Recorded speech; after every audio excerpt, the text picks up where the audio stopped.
रोहन ने जब नए फ्लैट में कदम रखा तो वह एक अजीब सी शांति से घिरा था।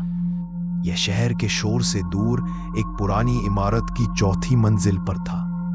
गृह प्रवेश की पार्टी में उसके दोस्त विशाल ने उसे एक तोहफा दिया, एक प्राचीन दीवार घड़ी। विशाल ने कहा, यह मैंने एक पुरानी कबाड़ी की दुकान से खरीदी है। देखो कितनी पुरानी और शानदार है। घड़ी गहरे महोगनी लकड़ी की बनी थी जिसका पेंडुलम पीतल का था। वह सुंदर थी पर उसमें एक अनजाना भारीपन था। रोहन ने उसे लिविंग रूम की दीवार पर टांग दिया। रात को सोने से पहले उसने ध्यान दिया, घड़ी ठीक 3:07 पर अटकी हुई थी।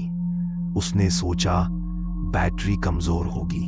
अगली रात रोहन को अजीब सी बेचैनी हुई।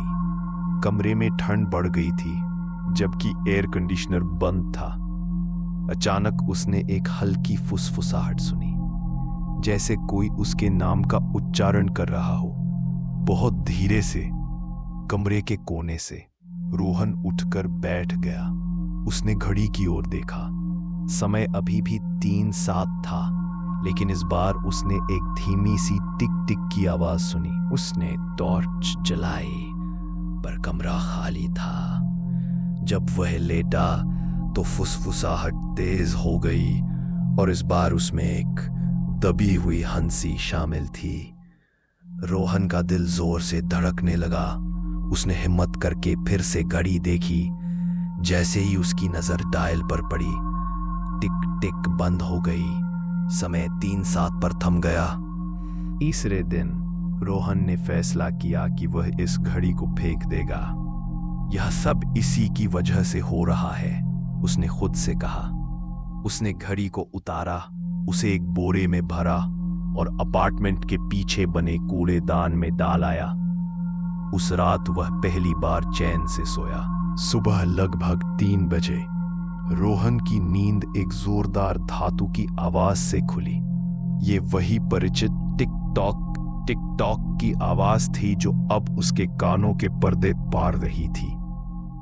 डर के मारे कांपते हुए उसने आंखें खोली। दीवार पर ठीक उसी की जगह पर पुरानी घड़ी वापस टंगी हुई थी। उसने घबराकर अपनी डिजिटल घड़ी देखी।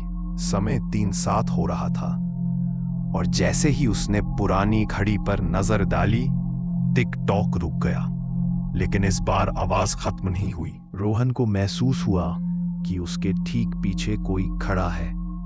एक बर्फीली सांस उसकी गर्दन पर पड़ी। उसने धीरे से मुड़कर देखा।